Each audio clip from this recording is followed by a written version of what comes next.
Nous allons essayer de comprendre un peu ce qui est le modèle de ce car rapide.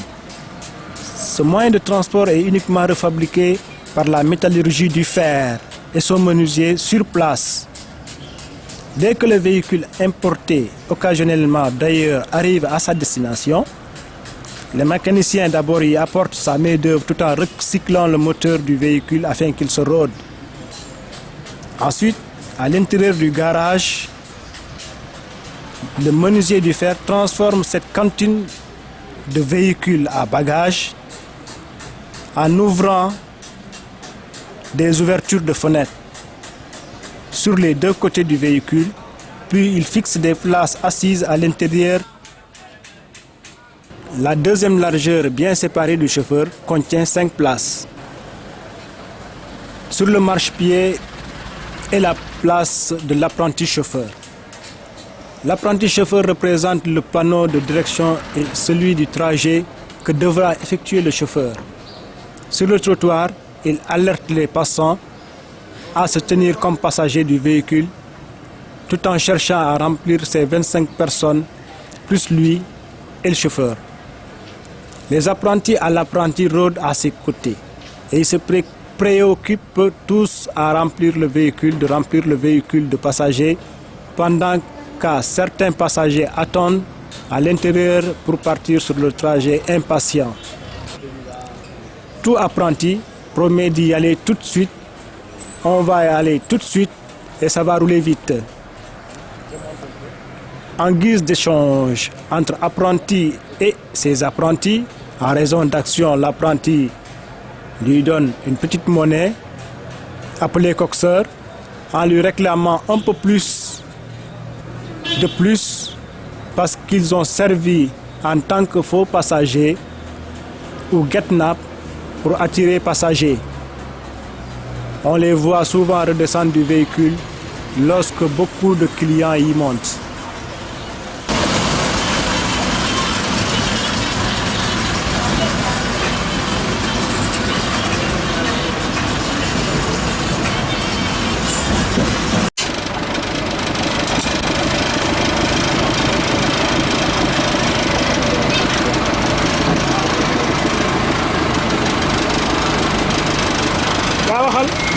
waxal rek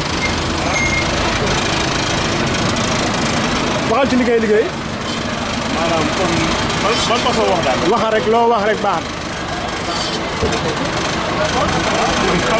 coloris yi ngay def waaw ah ouais ce qui est notre problème c'est le problème de matériel quoi nous avons pas assez de matériel pour travailler notre travail question de place quoi c'est place à chaque fois si nous travaillons les autorités de l'État viennent nous déranger quoi nous déplacer et nous lui donner cette place dans notre lieu quoi c'est ça qui est le problème mais c'est un métier qui est un peu difficile.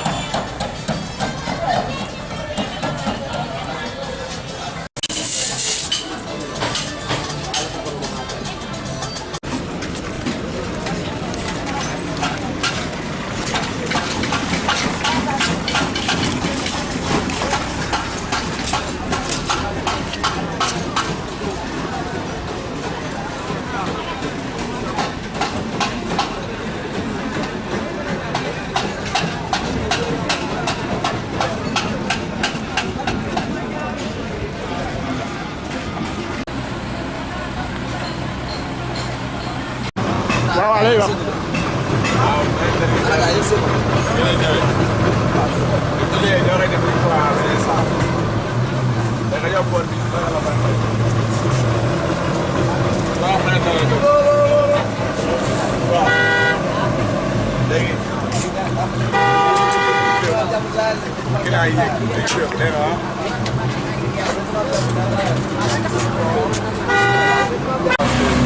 Tangkap apa malam besok?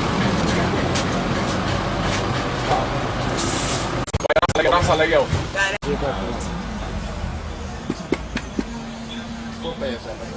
Ok? Soo demee nga daal di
dama bëgg a filmer waale en même temps.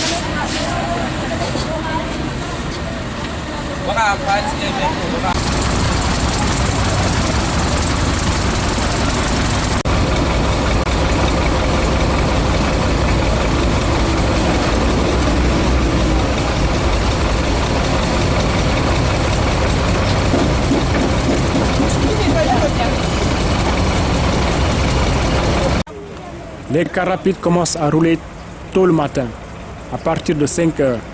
Les personnes matinales viennent une à une pour remplir le véhicule, le premier car. Les cars rapides font la queue à tour de se remplir de passagers.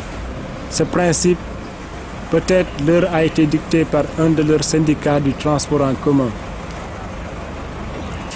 Autant de personnes qu'il faut, le car rapide se remplit bien avant son départ.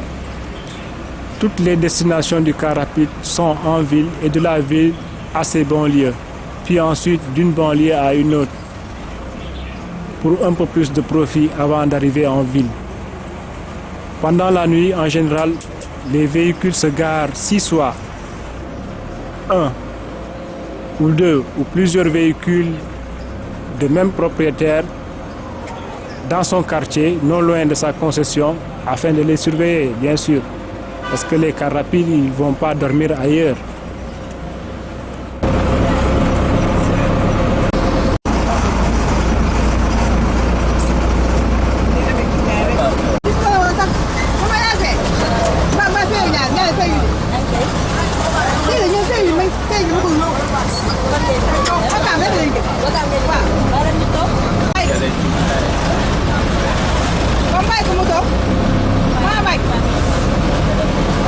Comment ils se sentent, tu vois.